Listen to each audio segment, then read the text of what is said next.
سردی کے باعث پنجاب میں نمونیا کے کیسز بڑھنے لگے ہیں۔ گزشتہ 24 گھنٹوں میں پنجاب میں نمونیا کے مزید 190 کیسز رپورٹ ہوئے۔ لاہور میں 75 نمونیا کے کیسز رپورٹ ہوئے ہیں۔ لاہور کی بات کی جائے تو لاہور میں رواں سال 1685 کیسز رپورٹ ہو چکے ہیں۔ اس حوالے سے ہم بات کر لیتے ہیں، ہمارے ساتھ موجود ہے نیو کے نمائندے لاہور سے محسن الوی۔ جی محسن الوی، نمونیا کے حوالے سے بتائیے گا کتنے کیسز رپورٹ ہو رہی ہیں اور ڈاکٹرز کیا احتیاط کہتے ہیں؟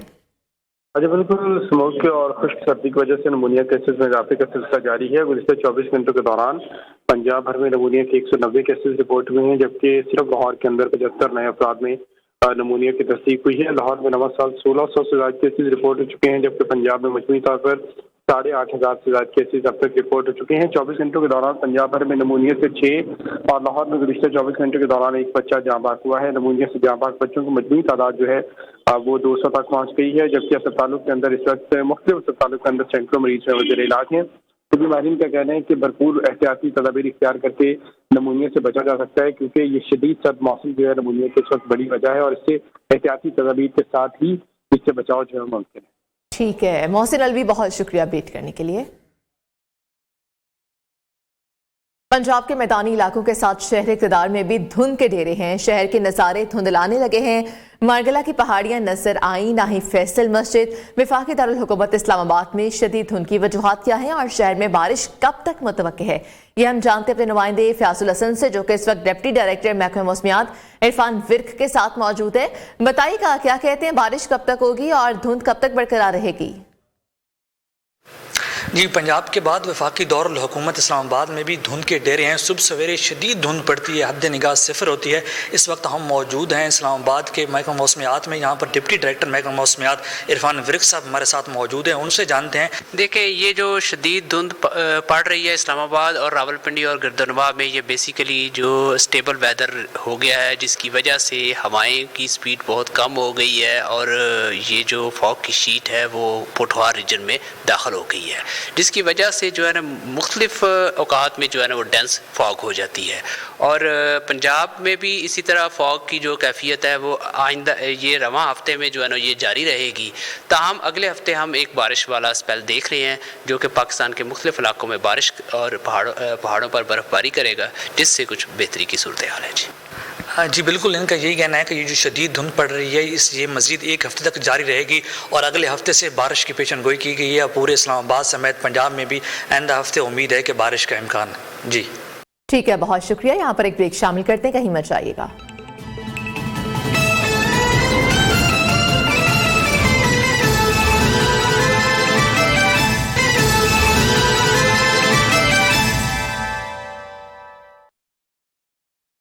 Welcome back. تحریک انصاف کی حکومت اپنی میراث میں کروڑوں روپے چینی کی خرید کے قرض سے بھی چھوڑ گئی ہے۔ پنجاب حکومت 2020 اور 2021 میں درآمد شدہ چینی کے 22 کروڑ 51 لاکھ روپے کی نادہندہ ہے۔ نگران پنجاب حکومت نے نگران صوبائی وزراء اور 2 سیکٹریز پر مشتمل کمیٹی تشکیل دے دی ہے۔ Committee trading corporation of Pakistan کو 22 کروڑ 51 لاکھ کے واجبات کی ادائیگی سے متعلق اپنی سفارشات پیش کرے گی۔ آپ کو بتائیں، نگران پنجاب حکومت نے اس حوالے سے تفصیلات ہم جانتے ہیں نیو نیوز کے نمائندہ ادریس شیخ سے۔ ادریس شیخ، بتائیے گا پنجاب حکومت نے 2,24,000 کی بھی جو قرض تھا وہ بھی چھوڑ گئی ہے؟ جی بالکل کچھ ایسا ہی ہے۔ اگر بات کی جائے سال 2020-21 کی اور مالی سال 2021-22 کی، تو چینی کا بحران تھا ملک بھر میں۔ اس سلسلے میں اس بحران کو پورا کرنے کے لیے وفاقی حکومت نے، تحریک انصاف کی جو حکومت تھی، اس سلسلے میں انہوں نے ٹریڈنگ کارپوریشن آف پاکستان کے ذریعے چینی کو درآمد کیا، اور چینی کی درآمد کے حوالے سے یہ پنجاب حکومت کا بھی اس میں شیئر تھا۔ اس سلسلے میں پنجاب حکومت نے جو تمام تر یہ چینی حاصل کی تھی، یہ تھی 2,24,761 میٹرک ٹن چینی۔ پنجاب حکومت نے اپنی ڈیمانڈز کے بارے میں یہ ٹریڈنگ کارپوریشن آف پاکستان کو آگاہ کیا تھا، اور یہ تمام تر چینی فراہم کر دی گئی تھی پنجاب حکومت، اور اس کے واجبات کی مد میں جو ہے تاحال مکمل طور پر ادائیگی نہیں کی جا سکی ٹریڈنگ کارپوریشن آف پاکستان کو۔ اس سلسلے میں یہ معاملہ جو ہے سیکرٹری خوراک جو ہیں پنجاب کے محمد عثمان، ان کی جانب سے نگران صوبائی کابینہ کے سامنے پیش کیا گیا۔ اس سلسلے میں آگاہ کیا گیا کہ ٹریڈنگ کارپوریشن آف پاکستان کی جانب سے جو تمام تر ادائیگی تھی سال 2020-21 اور سال 2021-22 میں، جو تمام چینی پنجاب نے درآمد شدہ چینی کے حوالے سے جو لفٹ کی تھی، اس کے واجبات کی ادائیگی کے حوالے سے مراسلہ لکھا گیا ہے جس میں یہ آگاہ کیا گیا ہے صوبائی حکومت کو اور پنجاب کا جو محکمہ خوراک ہے اس کو کہ یہ تمام تر واجبات ادا کیے جائیں، اور ڈائریکٹوریٹ آف فوڈ کی جانب سے جو ادائیگیاں کی گئی تھی وہ وفاقی حکومت کا ٹریڈنگ کارپوریشن آف پاکستان کو اس کے حوالے سے بھی آگاہ کیا، اور یہ استدعا کی گئی کہ یہ ٹیکنیکل سپلیمنٹری گرانٹ کی منظوری دی جائے۔ اس سلسلے میں نگران وزیر اعلیٰ پنجاب سید محسن نقوی کی سربراہی میں جو صوبائی کیبنٹ کا اجلاس ہوا، بالکل صوبائی کیبنٹ کا اجلاس ہوا، لیکن بہت شکریہ ادریس شیخ ہمیں تفصیل ہمیں اپڈیٹ کیا۔ MKM رہنما اس وقت نیوز کانفرنس کر رہے ہیں، آپ کو براہ راست لیے چلتے ہیں۔ بھائی اور جناب انیس قائب خانی اور جناب ڈاکٹر فاروق ستار، تو سب کی طرف سے تمام کارکنان اور ساتھیوں کی جانب سے میں گجر برادری کو خوش آمدید کہتا ہوں۔ یہ ایک عظیم الشان شمولیت ہے اور ہم سمجھتے ہیں کہ یہ پیغام جو آج کا چلے گا وہ پورے پاکستان اور دنیا بھر میں پھیلی ہوئی گجر برادری کو، اس کی فیملیز کو یہ اندازہ ہوگا کہ وہ ایک ایسی جماعت میں شمولیت اختیار کرنے کے لیے آگے بڑھے ہیں جس کی جدوجہد مڈل کلاس اور لوئر مڈل کلاس سے ماخوذ ہے۔ یہ شمولیت اس تحریک کو پورے پاکستان کے اندر جلا بخشے گی، طاقت اور توانائی ملے گی، یہ ہمیں یقین بھی ہے، اور اللہ تعالیٰ کی ذات سے ہمیں یقین بھی ہے کہ یہ شمولیت MKM کے لیے بہت اچھا شعور لے کے آئے گی۔ اس کا پہلا اعلان آج جو ہو رہا ہے، جو بڑی اہم بات ہے کہ نعمان علی بھائی ہمارے، نعمان علی گجر اب ان کا تخلص ہے، تو نعمان علی گجر جو PS 103 اور 109 سے امیدوار بھی ہیں، یہ MKM رہنماؤں کی پریس کانفرنس جاری تھی۔ پاکستان نامہ میں ایک بریک شامل کرتے ہیں، کہیں مت جائیے گا۔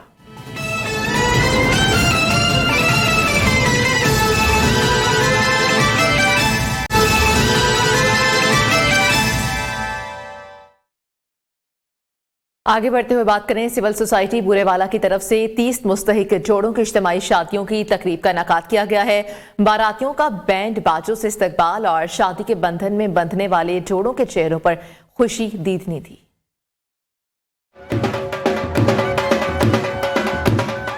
سول سوسائٹی بورے والا نیٹ ورک کے پیٹرن ان چیف شہزاد مبین کی جانب سے 30 مستحق جوڑوں کی اجتماعی شادیوں کی پروقار تقریب، اسسٹنٹ کمشنر عبدالباسط صدیقی کے علاوہ شہر کی نمائندہ شخصیات کی شرکت۔ باراتیوں کا استقبال بینڈ باجوں سے کیا گیا۔ نکاح کے بعد پرتکلف کھانے سے مہمانوں کی توازے، شادی کے بندھن میں بندھنے والے جوڑوں نے ڈھیروں دعائیں دیتے ہوئے کہا، مہنگائی کے دور میں سول سوسائٹی نے ہمارے والدین کا بوجھ کم کر دیا، جبکہ سول سوسائٹی کے منتظمین کا کہنا تھا کوشش کی جاتی ہے مہنگائی کے اس دور میں مستحق گھرانوں کا بوجھ کم کیا جائے۔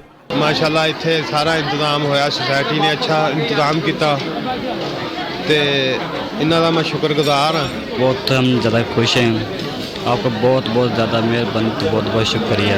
ماشاءاللہ ہوٹل والے دا چنگا نظام سی جڑا انہوں نے بیاہ کیتے تے سارا نظام بہت اچھا سی۔ سوسائٹی کی طرف سے بہت اچھا ایک انتظام ہے، تو انشاءاللہ بہت اچھا لگا ان سے مل کر، بہت اچھی خدمات کرتے ہیں۔ جی الحمدللہ میں بہت خوش ہوں، آج انہوں نے میرے والدین کی مدد کی ہے۔ اسسٹنٹ کمشنر عبدالباسط نے بھی اس اقدام کو قابل ستائش قرار دیتے ہوئے کہا، سال میں دوسری مرتبہ اجتماعی شادیوں کی تقریب سے 50 گھرانے فیضیاب ہوئے۔ محمد شیر خان کھچی، نمائندہ نیو نیوز بورے والا۔ خلطی منجمد جھیل پر سہروزہ مقابلے جاری ہیں۔ دوسرے روز مختلف ٹیموں کے درمیان آئس ہاکی سمیت دیگر کھیلوں کے مقابلے ہوئے۔ سیاحوں کی بڑی تعداد منجمد جھیل پر سجے رنگ برنگے میلے سے لطف اندوز ہوتی ہے۔ غزر سے عابد حسی کی رپورٹ میں جانیے۔ منجمد خلطی جھیل پر مختلف کھیلوں کے مقابلے منعقد ہوئے۔ سیاحوں کی ایک بڑی تعداد جھیل امڑ آئی اور خوب لطف اٹھایا۔ سیاحوں کا کہنا تھا کہ اس طرح کے مقابلے یقیناً حوصلہ افزا ہیں۔ مجھے بہت مزہ آ رہا ہے، پہلی بار ہمارے ادھر ایسا ایونٹ ہوا ہے۔ ہمیں یہاں اس ایونٹ میں بہت مزہ آ رہا ہے، ہم انجوائے کر رہے ہیں یہاں۔ پاکستان نامہ سے اجازت دیجیے، اللہ حافظ۔